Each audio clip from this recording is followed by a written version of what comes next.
Hi friends, happy Sunday, happy Super Bowl Sunday. I got my Steelers hoodie on. Go Steelers. I mean birds.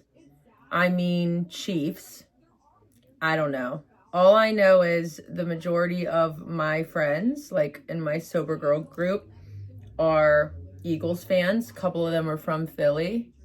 So I think naturally I'm going to have to say go birds. Anyway, I'm already getting off track here. I spoke the other day at a highway safety type of conference, and the way that works is they bring students from different school districts in, and I told my story in front of them. I spoke for an hour. If you know anything about me, you know that I have a passion for public speaking in general, but specifically public speaking and telling my story and educating our youth, mainly because I believe that could have made a really big difference for me, as I knew nothing about addiction, like absolutely nothing. I just thought that's what homeless people on the side of the street did.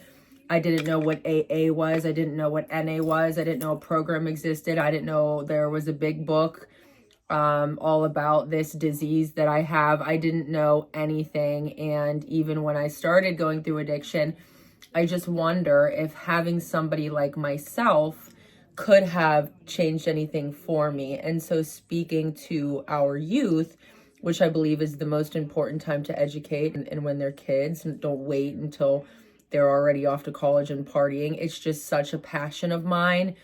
And I really, really thrive whenever I'm speaking to our youth. And so I was very grateful and honored to have the privilege of getting to speak at yet another event this past Friday. And anytime I do this, no matter where I speak, I always film my speech. And so I thought with this one, I would post it over here on my Sober Era channel. It only makes sense. Everything's in there. It is basically an hour long because I spoke for an hour, and I just wanted to share with you guys in case you want to put it on while you're cleaning, while you're driving, whatever. Yeah. So I'm just going to jump right into the video. That's all this is. I have a vlog of that morning of me getting ready for the event and all of that. That'll be in a separate video. Since my speech alone is an hour, I just wanted to only post that in a video because it's already long enough.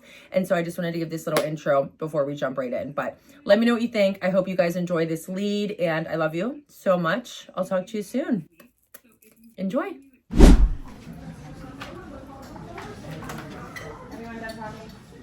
Our next speaker is Miss Abbeys Links. I'm going to let her introduce herself and tell you all about herself. So please give her your attention.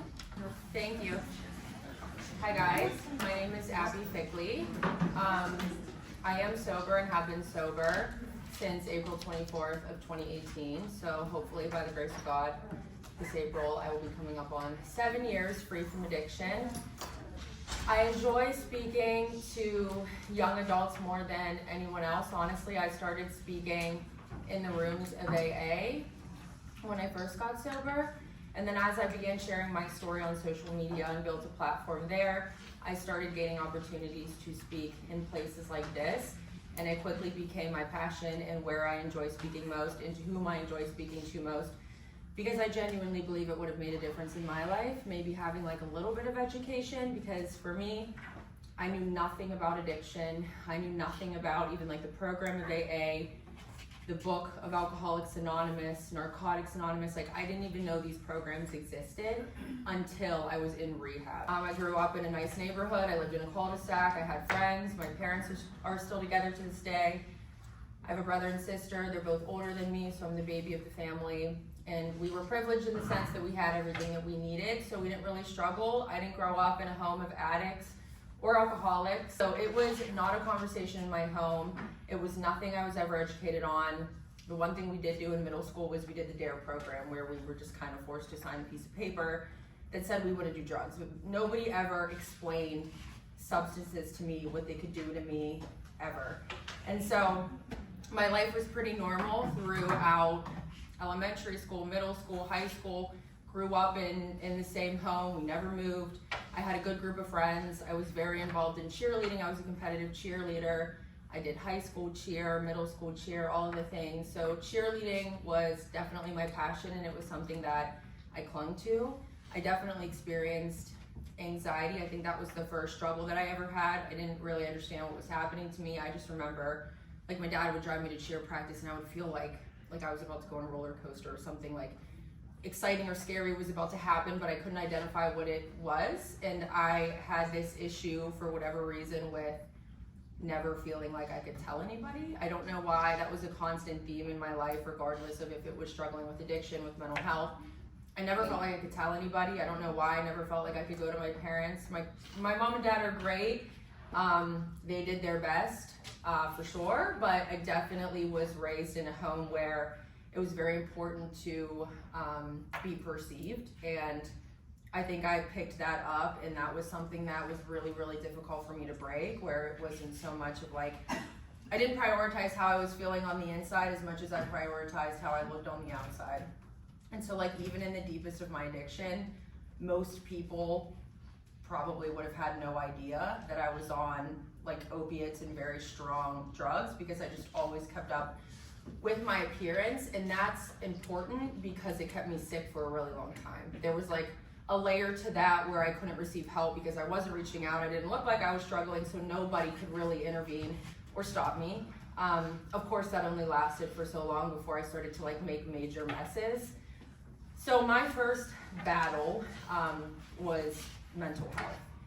I dealt with anxiety and a little bit of depression a lot of my life. And once I got sober and I started looking back on like some of the things I did in high school, it kind of like, and learned more from therapy and the program, I would pick up on things. I'd look back on things and pick up on them like, you know what, that really wasn't normal. Like every now and again, stealing liquor from my parents' bar in the basement and replacing a bottle of vodka with water, like, not that that's the greatest thing to do, but that was one thing. It was another thing to like, when my parents would ask me to clean my room and I didn't want to, I would take a can of Coke, pour half of it out, fill the other half with Jack Daniels or whatever my dad had in the basement, and then I'd go in my room, close the door, put music on, and this is in high school, and I was, so looking back, once I like gained the tools and the knowledge, looking at the fact that I felt the need to drink alcohol, to do things I didn't want to do, like clean my room, like that wasn't normal. Like my coping mechanisms, the tools that I was implementing from a very young age were very unhealthy.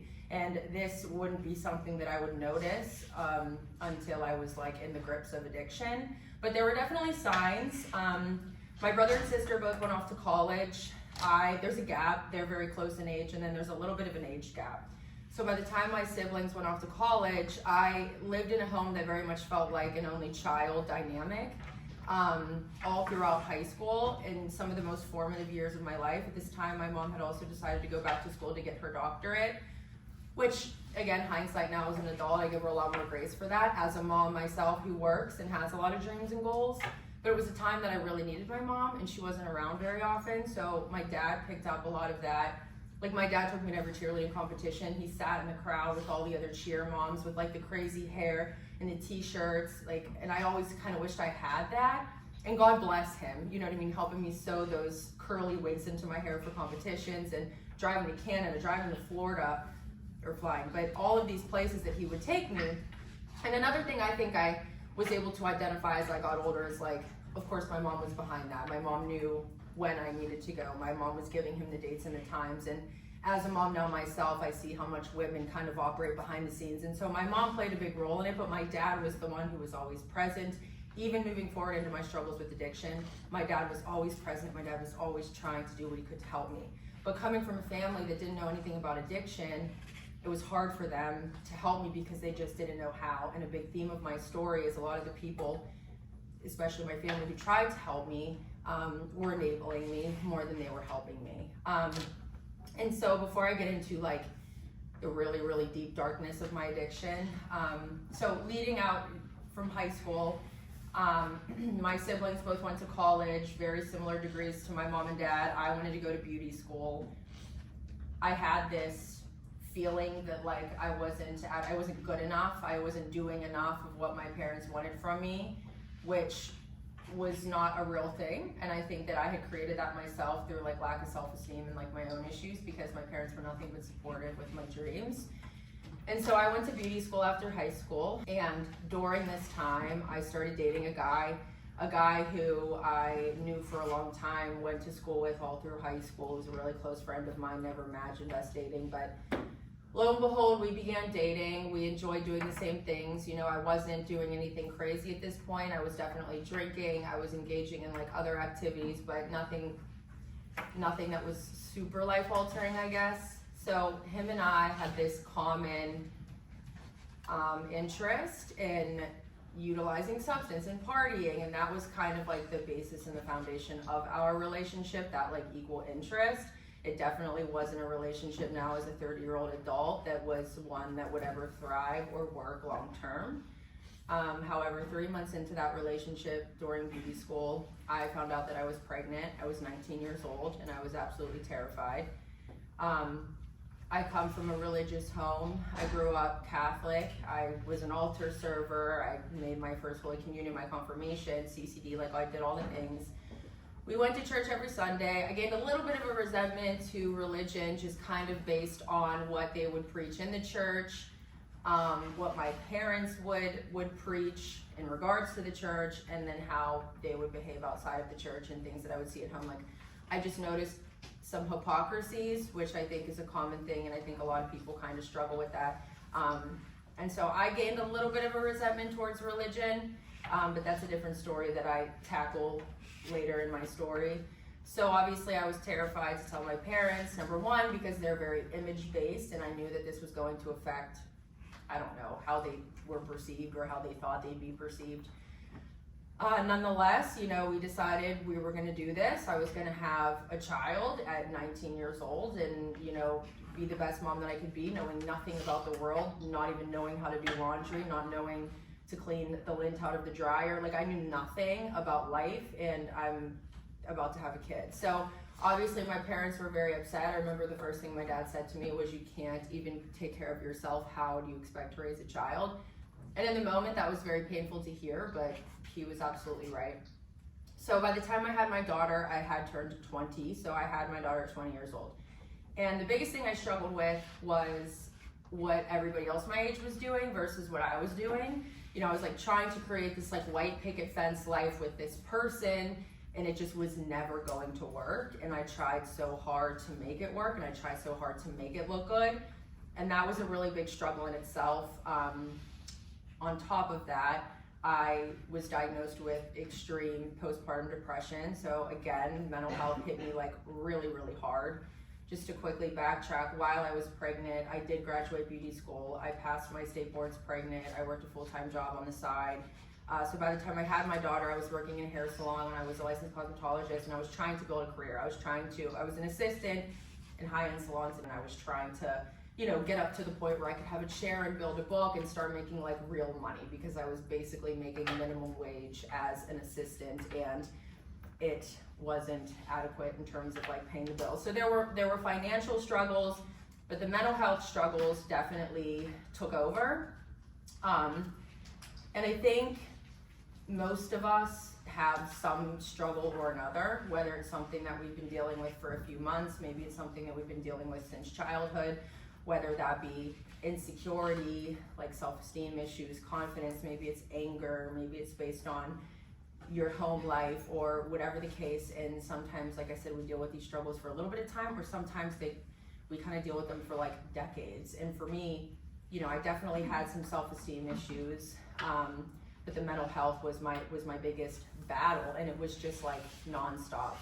And I definitely used alcohol, I think, more than I realized at the time, to try and like numb this and work through it. And obviously all it did was intensify it. And so one of the biggest things when it comes to addiction that is so important to me to explain is, of course, when you are prescribed a controlled substance, whether it be a benzo, like something that would help your anxiety, or a pain medication like an opiate, maybe you got hurt in a sporting event. Hopefully, the doctor is going to tell you to be careful, because there's a chance that a medication can be addictive and that you can become physically dependent to it. Another very important aspect to that is driving a vehicle and ensuring that you don't do that while you're on these medications. Like, of course, these are important things, Typically they're on the bottle, typically the doctor's gonna share that. But the biggest piece of this that is not shared, that is the most important piece, is the fact that whether it be an opiate, a benzo, there is a possibility that one pill, this one thing that you are taking, whether it be for panic attacks, or like I said, getting hurt, there's a chance that that one pill could solve every experience, every battle, every hardship within whatever you yourself have been going through for so long with one pill. Maybe a benzo, you take one time and all of a sudden you're able to go up to people and you're able to socialize. Maybe the same thing happens with an opiate. Maybe you take an opiate and all the anger that you feel towards your family or towards somebody who hurt you years ago all goes away with that one pill. You know, people don't steal their great-grandmother's jewelry for no reason. People don't lose their children for no reason. People don't destroy their lives and lose their homes and everything that they love for no reason. There was a point in time where one substance cured everything that they've ever struggled with, and then they cling to that. I clung to that for such a long time because I finally found a solution to a problem that for me, anxiety, mental health issues, a little bit of self-esteem issues, feeling like I wasn't good enough compared to my siblings and my parents. I was prescribed benzos for postpartum depression. And I'll be honest, nobody even told me about the harms of it in terms of the addiction side of it. There was really no education on it for me from my provider. And I was like 20 years old. I don't even think I was 21 yet. But I will never forget the first time I took a benzo, and everything that I had dealt with for almost a decade just vanished completely. And so I clung to that solution, looking for it for so long, and finally finding it in a medication, I clung to it. And then before I knew it, I was running out of the prescription early. Before I knew it, I would take them and it wasn't doing the same thing that it was in the beginning. My tolerance was building. I didn't understand this. I again, had no education on this, so I didn't get how this worked. But the more and more I would take, the more my tolerance would build. And then I would take one and I would expect this same solution-based result, and I just wouldn't receive it. So then I take more. So then I'm seeking them out from other people. Can I buy them from somebody? Okay, well at this point I'll take anything that you have. And it's just this snowball effect. The problem is it's not a lasting solution. It's a temporary solution that leads to just nothing but chaos and destruction. And what I learned later was that sobriety filled the promise, the empty promise that substances promised me. Sobriety was the only thing that was able to fulfill, that was able to solve those problems for me. Because you can take the drugs away from me, you can take the alcohol away from me, you're taking away what was once a temporary solution. The problem is me. So the problem is still there, even when I get rid of the substances. So I have a spiritual condition that needs treated. So once you take away the substances, the problem still exists. So that's a really, really big thing that I like to touch on and mention, because, and there's so many more layers to this, especially if, family members have struggled with this disease. And there are multiple things that categorize something as a disease, right? Something that is fatal, something that is progressive, and something that is chronic. Those three things are what identify something to be a disease. Addiction is all three of those things. And not only is addiction a disease, and there have been so many studies on this, but sometimes there can be genetics involved. Sometimes if a family member, a family member has struggled with something, it's so important to be extra careful when you are experimenting, or when you turn 21 and you're going out to party, or if you are prescribed something for your, ADHD or whatever it is. It's just so important to be aware of the potentials. That way, the moment you notice a red flag, you can immediately tell somebody, and whether a medication needs switched, whether you need to stay away from alcohol or whatever that is, just to be proactive and to be educated and to understand is everything that I lacked and everything that I believe would have made a difference. But for me, it took absolutely destroying my life to even be open or willing to the idea of accepting help. And for me, a big issue was I couldn't identify with my problem. I couldn't accept the problem that I had until I was finding myself in jail cells with charges, facing felonies, looking at a minimum of 7 years in prison, things that somebody like me don't experience. I looked at drug addicts as people who were homeless on the street. Like, that's what a drug addict looked like to me. I remember the first time I went to an outpatient facility. So a lot of times when you go get help for substance abuse or alcoholism, you'll go to a 30-day inpatient. After the 30-day inpatient, they recommend 3 months of outpatient, which is basically like a job. Monday through Friday, you go from like 9 a.m. to 2 or 3 p.m. and you sit in groups all day. You do private sessions with therapists, but they recommend this 3-month phase after inpatient. And the first time I ever did this here in Pittsburgh, which I'll get into because a lot of my journey with going to treatment happened across the country.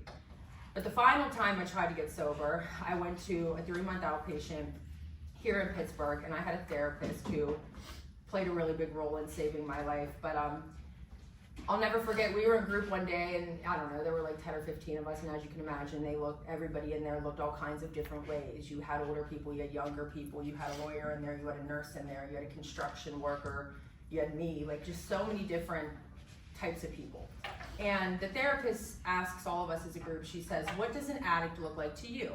And so everybody's raising their hands. Some people are like, bad hygiene, missing teeth, dirty clothes, throwing out all these different things that we think of when we think drug addict. And then my therapist says, you know what an addict looks like to me? And she points at me. In this room of all these people, me still sick with this incredible ego and pride, I am like stunned. I'm like, I'm never coming back here. I strongly dislike this woman. I was so offended out of all the people in that room that she pointed at me and said, I look like a drug addict. And she proceeded to say, she looks like an addict to me. And people like Abby are the people who die. And I'm like sitting there entirely stunned, speechless.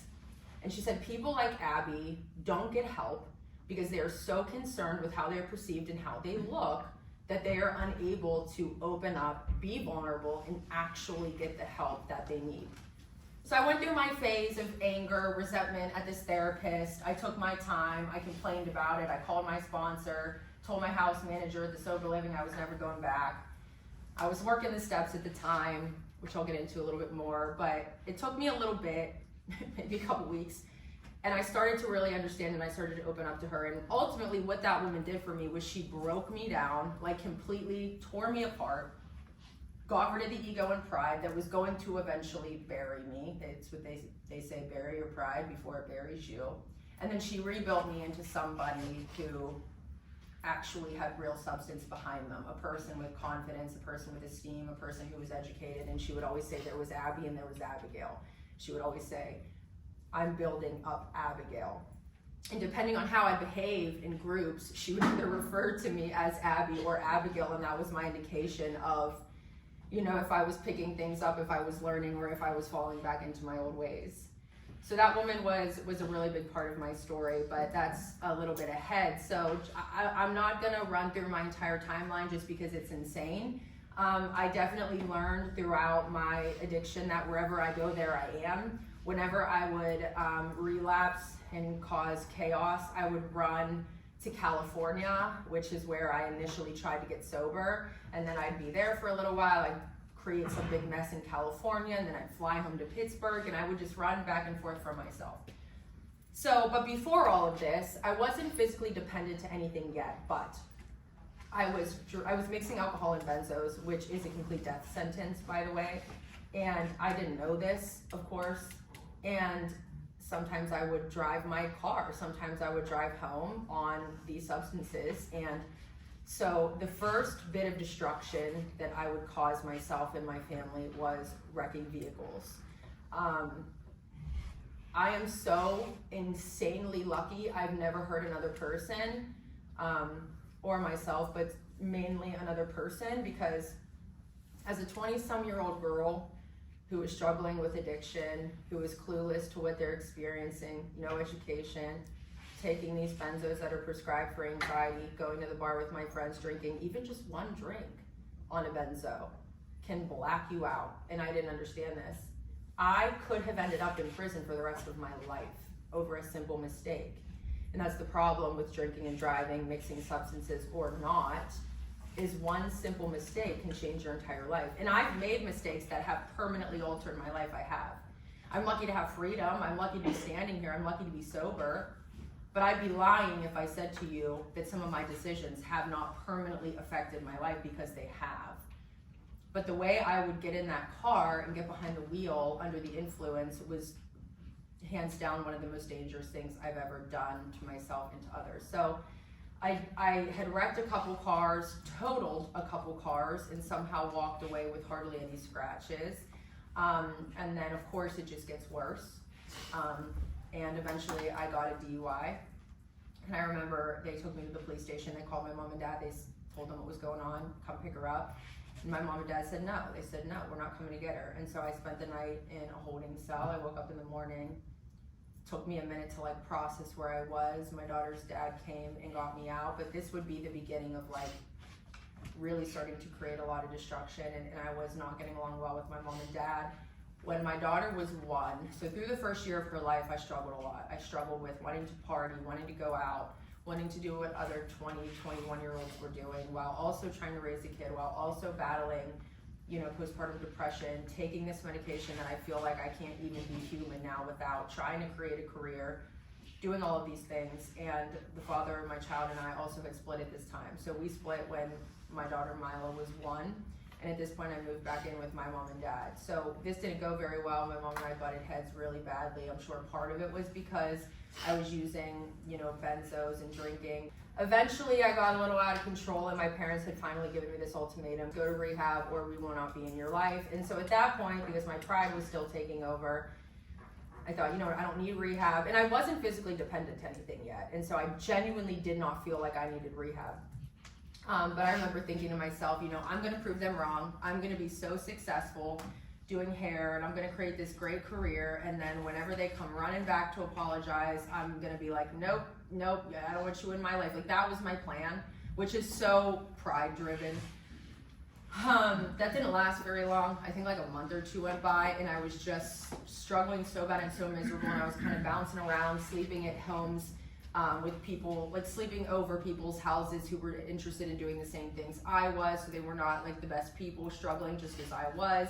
I didn't have a consistent good home to be raising a little baby in. And so I finally called my parents and told them that I was willing to get help. But I'll be honest, it really wasn't so much like I genuinely wanted help for my addiction. I just didn't want to be in the situation that I was in anymore. I had nowhere to live. I couldn't afford my own place yet. I was just my living situation was not so great, and not having my family, the whole thing was just difficult.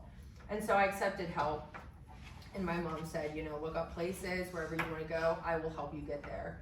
And so, of course, being selfish, I had always wanted to go to California. And so I'm looking at treatment centers in California, and that's what I did. I ended up in a 30-day inpatient facility called Michael's House in Palm Springs, California. I didn't know what this was going to be like. I still didn't know what AA was at the time. I didn't realize what a journey this was going to be for me. I thought I was going to go to this facility for 30 days. They were going to cure me, and I was going to come back home.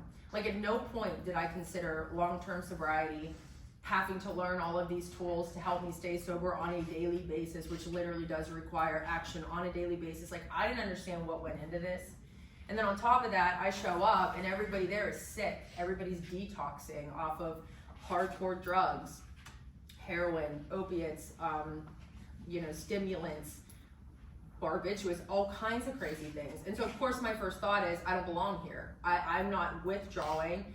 I don't look like any of these people. I'm not struggling like any of these people. I don't belong here. And so from the jump, I started picking out all the differences. And so that was my first mistake. After that 30-day inpatient, the 3 months of outpatient was recommended to me.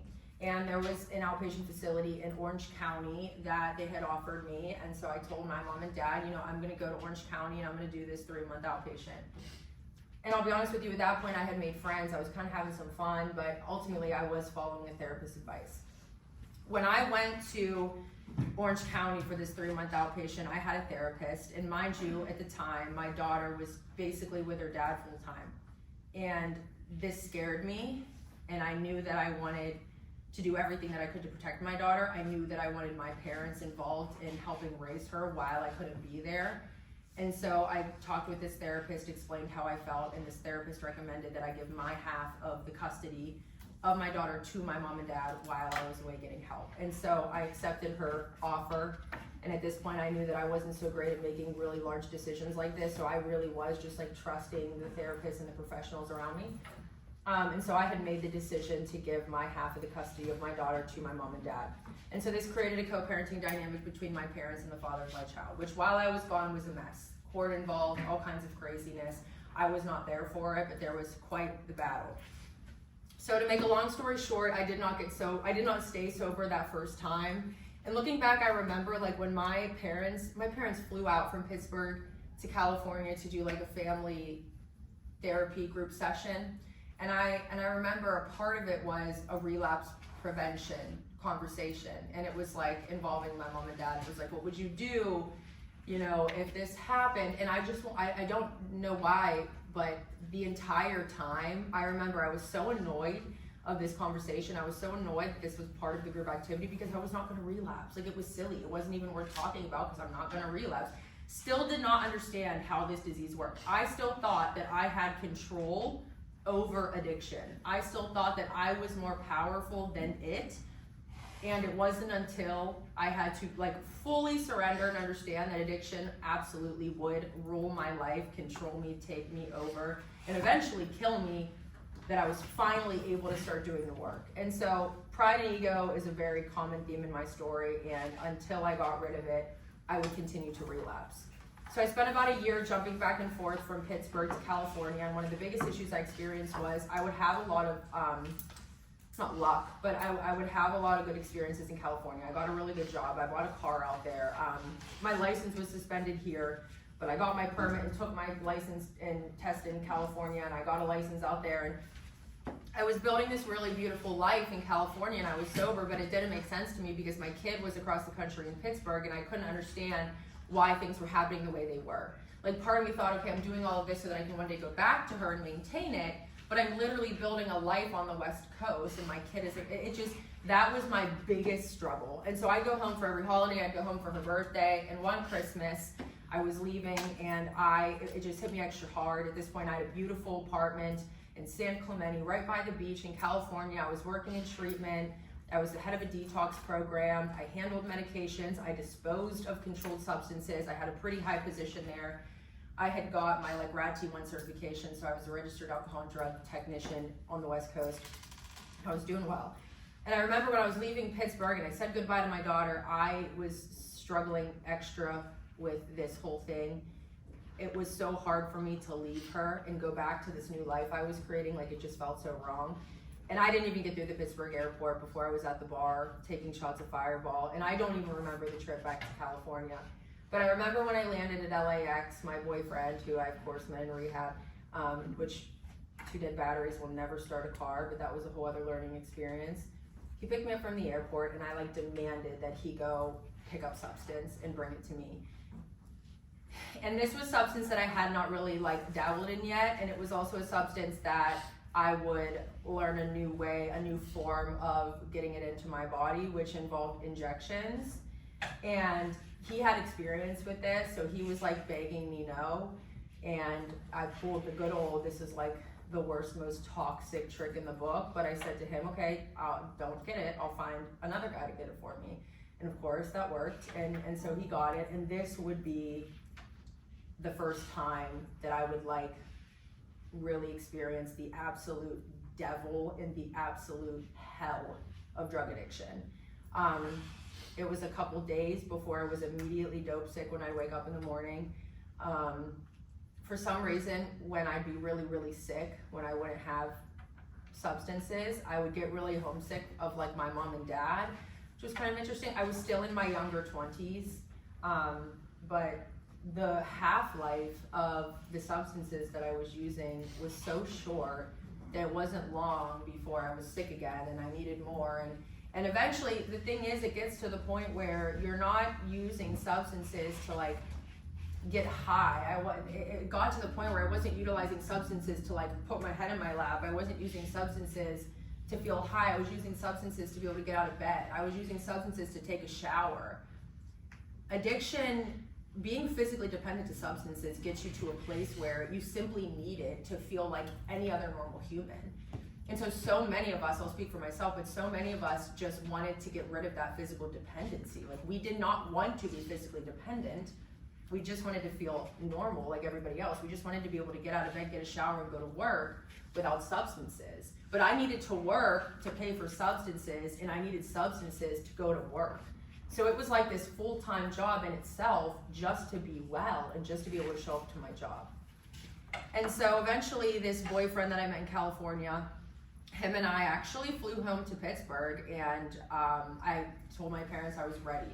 I'm physically dependent now to this deadly drug, and I'm calling my mom like, hey, I'm ready to come back. You know, he's gonna come with me, whatever. So him and I decide, you know, we're gonna do this last little bit, we're gonna get on the plane, we're gonna go to Pittsburgh, and we're done. Which was probably like the dumbest plan ever, because we did not even land in Pittsburgh and we were sick.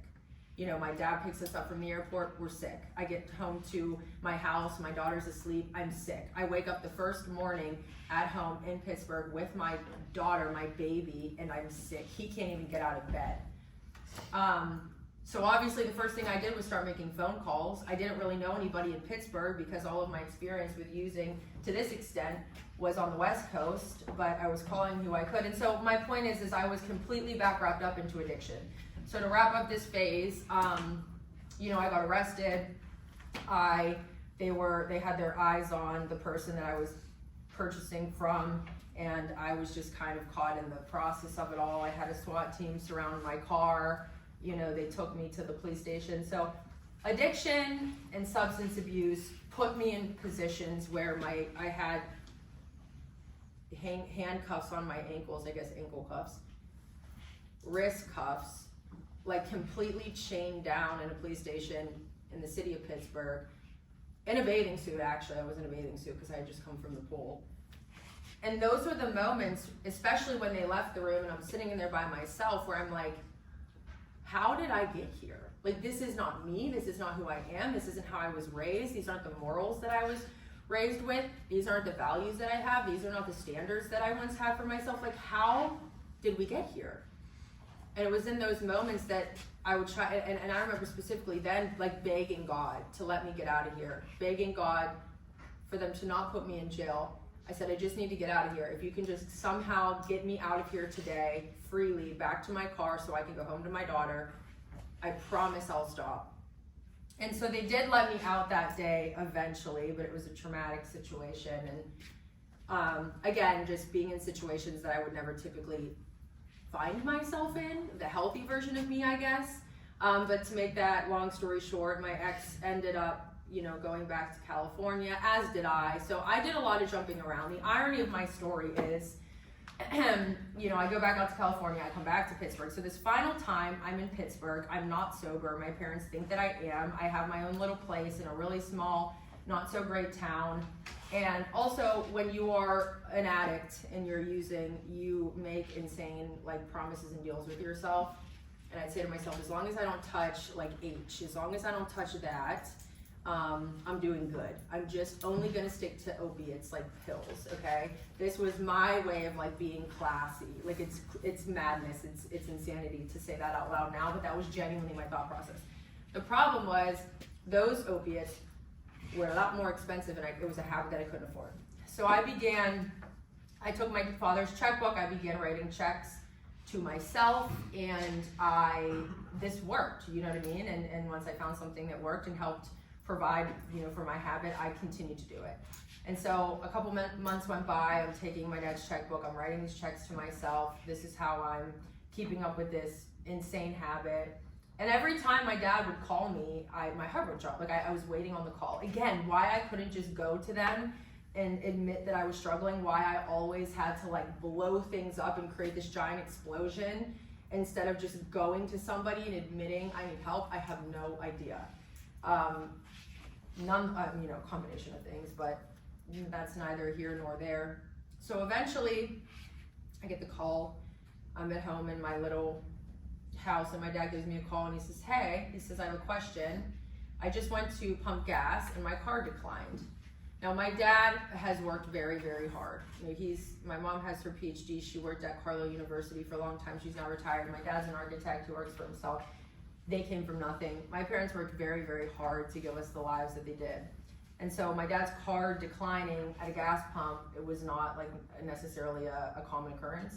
And so when he had called me, he was actually sitting inside of PNC Bank with the bank teller, and they had every single check printed out that I had ever forged. And so he tells me this on the phone, and he says, you need to go to rehab or we're pressing charges.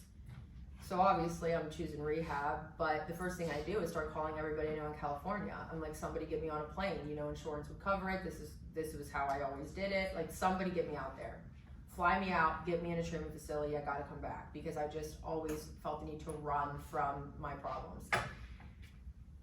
This was a total God thing, but my best friend in the whole wide world, who unfortunately now we have lost as a direct result of this disease, he was always the one that would get me back out there, my Charlie, and he was just like, no. And I just remember screaming at him on the phone, I'm never gonna speak to you again, I don't understand why you're doing this. He would not fly me back out there.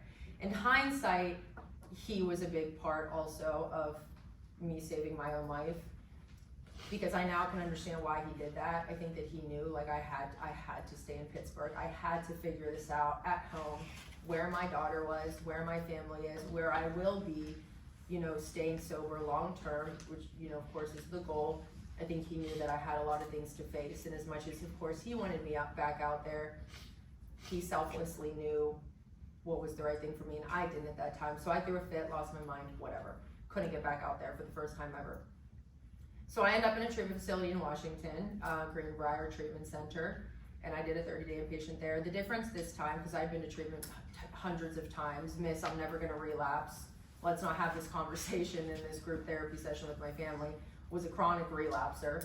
And the main reason I relapse so often is because I never fully implemented the program of AA, or NA, they're both great, but I never fully implemented it. I'd like go to meetings, I would like get a sponsor and then never call her, but like I never dove headfirst into the program. And for me, that's what I needed. There's so many different ways to get sober, but for me, that is what I needed.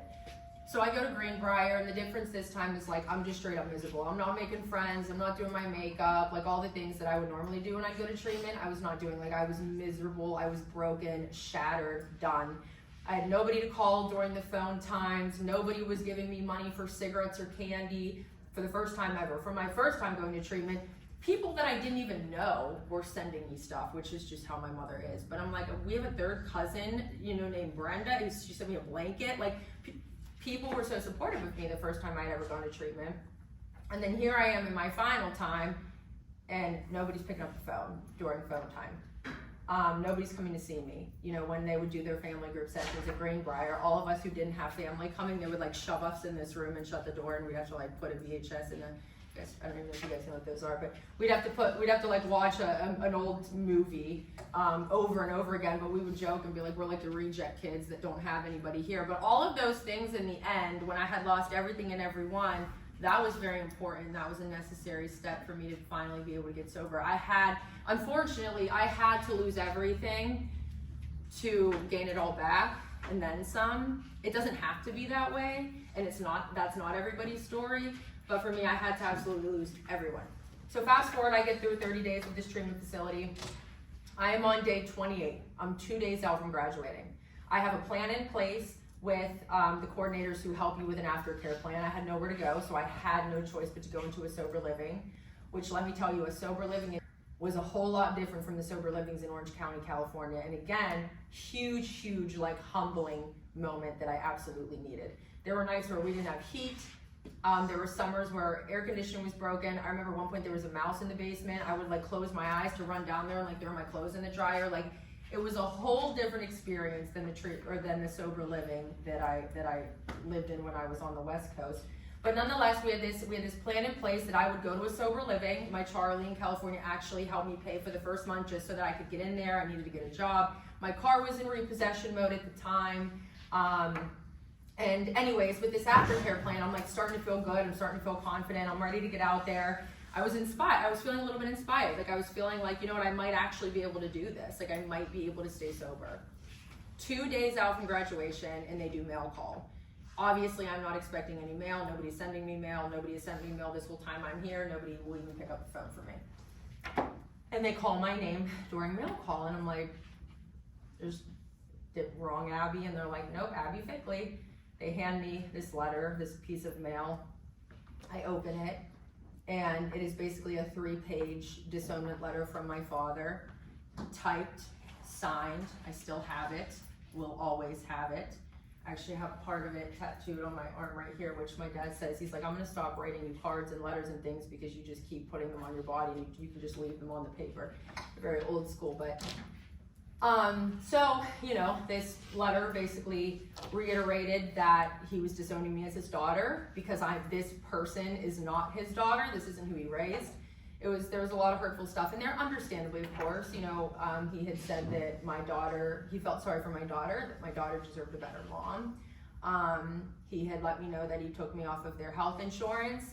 He had reiterated that he was always the one who stuck up for me. He was always the one who had my back, and the whole time I was lying. And he had just advocated for me so much against like other family members. He had talked about how badly my siblings had suffered as a result of my addiction and how they were neglected by my parents because my parents were so focused on trying to save me, which that's one of the biggest things addiction does. It destroys families. It genuinely does. And as somebody who's been an addict and also been the loved one of an addict, I really can't say which position is worse. And a lot of times I lean towards the family member because you're dealing with all of it sober. You know, the addict is not. Either way, it's just such a beast. And so he had also, you know, he had just explained like every time I create these messes and I would fly back to California, like, you know, they would have to go pack up a whole house and then put it, you know, get it back for rent. And, like, they just had to clean up every mess. And it was really big messes that my parents shouldn't have had to deal with. And at the very end of this letter, the last page was him letting me know that he decided to go through with the charges anyways. And so I'm 2 days out from graduating rehab, getting ready to go to a sober living, feeling confident that I'm gonna do this, and I find out that I'm facing 32 counts of forgery, identity theft, and theft by unlawful taking, which is absolutely at least a minimum of 7 years in prison. And so at this point, I remember taking that piece of paper and like running around to all of the texts, and I'm like, I need you to tell me what's gonna happen to me. How much time am I gonna do? What does this mean? Here's what I did, here's what my dad did. I so badly needed somebody to tell me exactly what was gonna happen to me. Of course, nobody could do that. And that's where God comes into my story, because it took a long time to get to trial for this. In fact, it took about a year, which actually was a blessing to me, because by the grace of God, I walked into that a little over a year sober, into that court appearance. But in the meantime, when I first got to this sober living, I was sick. I woke up every day physically puking because I was so full of fear of the unknown. Why am I doing this? Why am I feeling so uncomfortable in this sobriety? Because it was so uncomfortable. I was used to using substances to make me confident, to make me talk to people, to make me a better person, a better mom, a better worker. I was funnier, I was smarter, I was prettier, which was all a lie. But when you take that thing away and you're left with just you're insecure, you're a little bit broken. And so I'm dealing with all of this uncomfortability, and on top of it, I'm like, well, what's the point? What's it worth? If I'm gonna go to prison and my kid's not even gonna know who I am, like, is this worth doing? And I just got to the point eventually where it was so heavy, and I like literally just could not carry it anymore. I remember I'm like, God, if you're real, if you're there, please take this. Whatever, it was pure exhaustion that released it from me. And I just was like, I cannot carry this anymore. Regardless of what happens to me, I need you to take it. I cannot carry it anymore. I'm gonna live right now. I'm gonna focus on today, every day. Tomorrow, I'll worry about tomorrow. Thursday, I'll worry about on Thursday. But I just couldn't carry that fear of the unknown anymore. And so I'm really grateful for that experience in the sense of how it started my relationship with God. I was very fortunate also to be in a sober living where it was very strict. Like, if you were not actively working the steps, you got a warning. If you still weren't working them, you were kicked out. You could be up to date on your rent. It didn't matter. The house manager knew all of our sponsors, would call them weekly, would get updates. I remember working on my fourth step and kind of pausing in it and getting a call and getting a warning. And so this sober living forced me to fully work the steps. I had a sponsor, had to call her daily, had to work the steps. I had to take inventory. I had to look at all of the people that I have negative feelings towards and then break it down. Why do I have negative feelings towards them? And typically the common denominator would end up being me. But, working through all of these steps with the sponsor and admitting that I was powerless over alcohol and finding a God of my understanding and righting all of my wrongs and making amends to people and going to meetings and having a home group. I remember when I became the key holder to our meeting. I couldn't believe they had trusted me with the key to this church. It blew my mind. I remember sending my mom a picture. And so all of those little wins, And so just to kind of hurry this up here, I ended up getting my first apartment at a year sober. During that time, my daughter was coming to see me at the sober living, but she was still living with my parents and then with her dad. So I got my first apartment in the city of Pittsburgh. It was a loft. It was a bedroom and a kitchen and a bathroom. There was no family room. I didn't have a room for my daughter. It was what I could afford. Right when I got out of treatment, I immediately got a job. I went downtown to Pittsburgh and I walked in to a bar, like a sports bar restaurant called Redbeard's, kind of across the street from the theaters on 6th Street. And I had a white tee on, I had a pack of Newports, and I had nothing else to my name. Bless you. And I told him that I had been a server before, which was a lie, and he hired me. His name was Mason. 7 years later, he's still a really big part of my life. I worked for him up until, I'm almost at 2 years now that I've been doing social media full time, but I worked for Mason for a long time, almost 7 years, and still to this day, I will still go feature bartend for St. Patrick's Day or special events when they need extra help or fill in, just because I still love it. So yeah, when I started talking about my journey on social media and talking about being a sober bartender, I think it was intriguing to people. I think people were curious on how does that work. I will tell you, although alcohol caused chaos and issues in my life, I wrecked vehicles because of it, put myself in very dangerous situations. When I was in the grips of addiction, I didn't drink that whole time. My issue was opiates, my issue was substance. And so I don't drink, but it wasn't my primary issue. And so for me, I was able to bartend. I was able to be on the safe side of the bar and make money and still get to be in that lively environment, which fed kind of the chaotic, edgier side of me, which will always exist, and that's okay. Finding ways to fulfill every part of me in a healthy way is important. And so it worked for me, and it may not work for everybody, but bartending is what got me on my feet. I got that first apartment. I promised my daughter the next one, she'd have her own bedroom and she could decorate it however she wanted. And I got there, a lease later, my landlord had the place below me open up and it was a 2-bedroom. I got it. She decorated her room Frozen themed. Throughout this first year of my sobriety, I made a lot of amends individually with everybody, took people to dinner, sat them down, had long conversations, found out things that I never would have known otherwise. One example is my sister mourning my death with a therapist. My sister being so on edge for so many years that her little sister was going to die, that she actually was advised to mourn my death while I was still alive in therapy with a professional. Hearing that was striking. And so amends were a very important piece for me. My brother had told me some things that I never would have otherwise known. But ultimately, we got to trial. I had started to talk with my parents again a little bit. We weren't very close. I was seeing my daughter, and there was a huge difference. I had never gotten a year sober. I got my car to repossession mode while I was living the sober living. Before I moved out, I did become the house manager of that sober living. And so I was doing a lot of things, and there were a lot of things that were different about me, and my parents saw that. And the number one difference was the program. And so once we got to court, I still say to this day that I don't deserve this, but God bless my father. When he pressed these charges, I don't think he understood that even if he tried to retract them, the state was going to pick them up. And so that's what happened.